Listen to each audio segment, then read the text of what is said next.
Good morning प्यारे बच्चों। आज हम कक्षा 5 रिमझिम पुस्तक का पहला पाठ पढ़ेंगे, जो है राख की रस्सी। क्या है? राख की रस्सी। तो आइए हम इसको पढ़ेंगे ध्यान से। आप इसे पढ़ी भी और ध्यान से सुनेंगे। लोनपोगार तिब्बत के 32वें राजा सोनग वशेन गाम्पो के मंत्री थे। वे अपनी चालाकी और हाजिर जवाबी के लिए दूर दूर तक मशहूर थे। हाजिर जवाबी, जो हर प्रश्न का उत्तर बहुत ही कम समय में और बहुत जल्द कम समय में और तुरंत दे दें। मशहूर, प्रसिद्ध थे। कोई उनके सामने टिकता न था।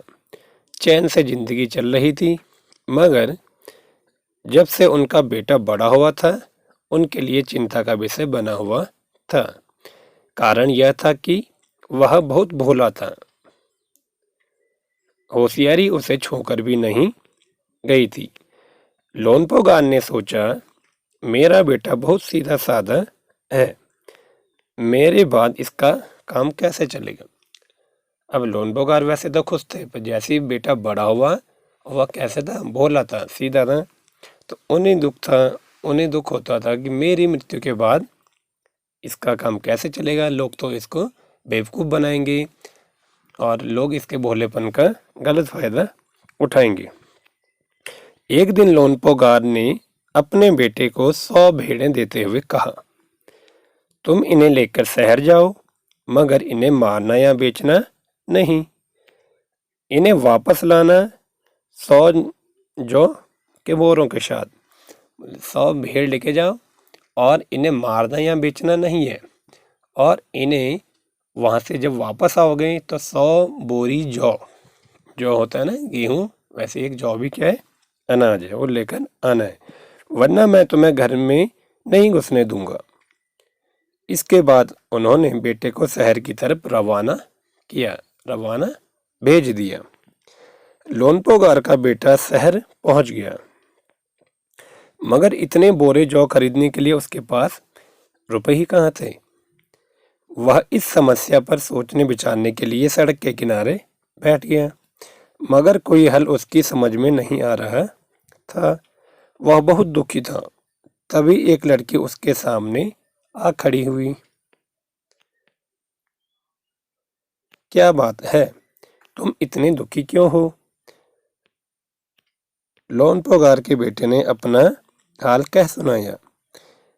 इसमें इतना दुखी होने की कोई बात नहीं, मैं इसका हल निकाल देती हूँ। इतना कहकर लड़की ने भेड़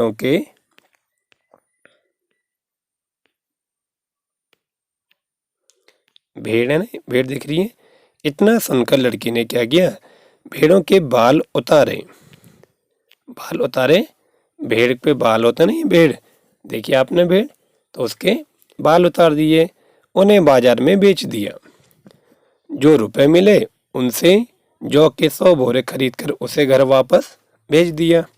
लोनपोगार के बेटे को लगा कि उसके पिता बहुत खुश होंगे, मगर उसकी आप बीती पर उन्होंने ध्यान नहीं दिया। आप बीती जो अपने साथ बीती हो, वह बात उन्होंने अपने जब पिता को सुनाई तो पिता खुश नहीं हुए।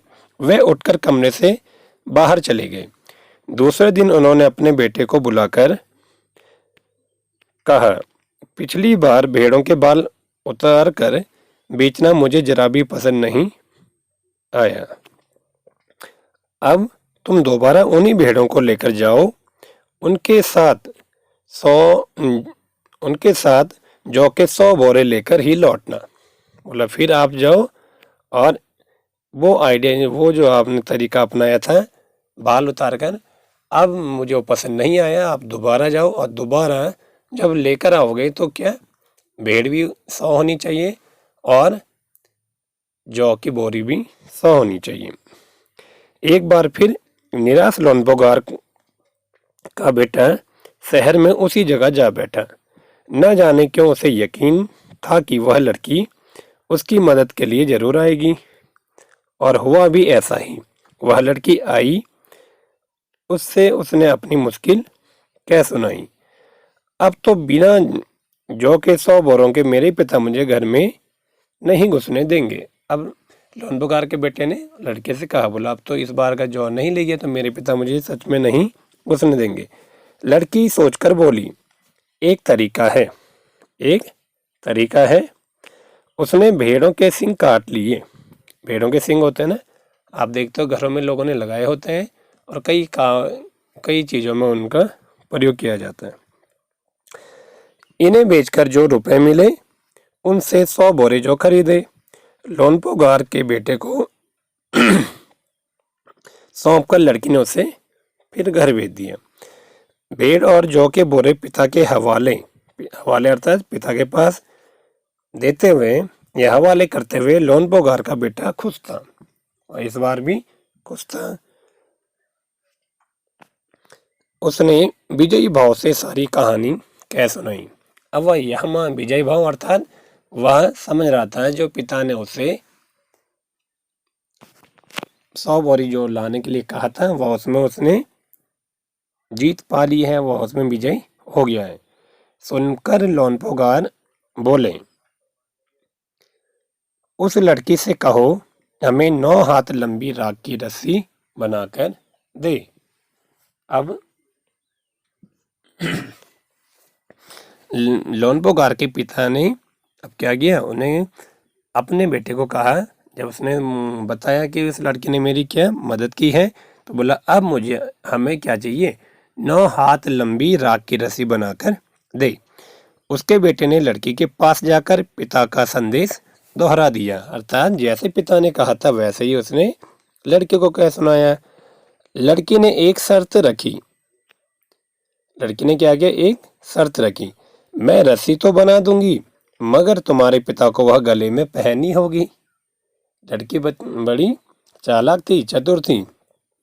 मैं रस्सी तो बना दूंगी पर मेरी भी एक शर्त है, आपके पिता को वह गले में पहननी होगी। लोनपोगार ने सोचा ऐसी रस्सी बनाना ही असंभव है। असंभव अर्थात जो कभी ना हो सके, जो संभव ना हो। इसलिए लड़की की शर्त मंजूर कर ली, मंजूर मान ली। अगले दिन लड़की ने 9 हाथ लंबी रस्सी ली, उसे पत्थर के सिल पर रखा और जला दिया। रस्सी जल गई। अब उसने क्या किया, एक पत्थर की सिल ली, एक बड़ा पत्थर लिया, उस पर 9 हाथ लंबी, ये हाथ पूरा ये नाप कर, तो 9 हाथ लंबी रस्सी ली, उसे ऐसे घुमा के एक पत्थर के ऊपर रखा और उसको जला दिया। अब रस्सी जल गई मगर रस्सी के आकार की रस्सी बच गई, राख बच गई। अब आपने जैसे कोई कागज कभी जलाया होगा या अखबार कभी जलते हुए देखा होगा, वह जलता है और अपने आकार को नहीं छोड़ता है। जब उस पर कोई हवा टच होती है या फिर जब हम कोई उंगली से छुएंगे तब जाकर वह राख में बदल जाता है। इसे वह सिल समेत लोनपोगार के पास ले गई और उसे पहनने के लिए कहा। लोनपोगार रस्सी देखकर चकित रह गए। चकित अर्थात हैरान हो गए। वे जानते थे कि राख की रस्सी को गले में पहनना तो दूर, उठाना भी मुश्किल है। अब राख की रस्सी और लड़की की चतुराई देखकर बहुत ही आश्चर्यचकित, प्रसन्न भी हो रहे थे अंदर से। उनका इसे पहनना तो दूर, अब इसे उठाना भी तो बड़ा मुश्किल हो गया। हाथ लगाते ही वह टूट जाएगी। लड़की की समझदारी के सामने उनकी अपनी चालाकी धरी रह गई। बिना वक्त गंवाए लोनपोगार ने अपने बेटे की शादी का प्रस्ताव लड़की के सामने रख दिया। प्रस्ताव क्या होता है, किसी के सामने कोई बात रखना, अपना कोई सुझाव रखना या कोई किसी के समक्ष अपनी कोई मांग रखना, वह क्या है, प्रस्ताव। धूमधाम से दोनों की शादी हो गई। अब वह लड़की लोनपोगार की बहू बन गई। यह थी राख की रस्सी। आइए हम कुछ अब इसके प्रश्न अभ्यास देखें। भोला भाला, तिब्बत के मंत्री ने अपने बेटे के भोलेपन से चिंतित थे। तिब्बत के मंत्री अपने बेटे के भोलेपन से चिंतित थे। तुम्हारे विचार से वे किन किन बातों के बारे में सोचकर परेशान होते थे? तुम्हारे विचार से अब आपने इसमें देखा है, तो आप देखेंगे वे किन किन बातों को सोचकर परेशान होते हैं।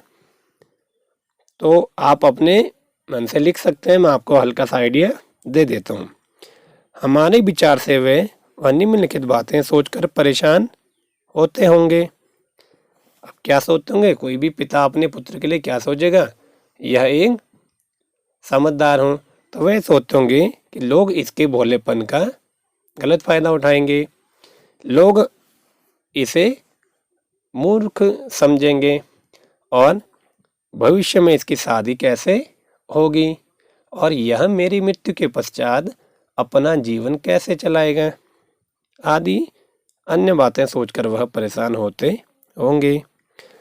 अगला प्रश्न है, तुम तिब्बत के मंत्री की जगह होती तो क्या उपाय करती? होती या होते? यदि मैं तिब्बत के मंत्री की जगह होती तो मैं यह उपाय करती। अपने पुत्र को समझाने के लिए या उसे समझदार बनाने के लिए। तो जैसे हमारी माँ हमें कई बातें सिखाते हैं ना, हमें कैसे रहना है, कैसे किसके साथ बात करना है, बाजार में जाना है, कैसे जाना है, कहाँ चलना है, कहीं सफ़र करना है, कैसे करना है, कहाँ बैठना है, कैसे उठना है, किससे कैसे बात करनी है। तो वैसे ही बोला हम उसे क्या सिखाते हैं? यदि मैं तिब्बत के मंत्री की जगह होती तो मैं यह उपाय करती, मैं उसे पढ़ाती लिखाती एवं उसे दुनियादारी की समझ देती, जिससे कि वह भविष्य के लिए तैयार हो सके। ठीक है, तो मैं उसे अच्छे से पढ़ाती लिखाती, उसे दुनियादारी की समझ देती और जिससे कि वह भविष्य के लिए तैयार हो सके। ठीक है, तो ये दो बोला भाला जो है इसका का और खा आपको करने हैं। अगली जो वीडियो होगी उसमें हम आगे प्रश्न उत्तर करेंगे। धन्यवाद।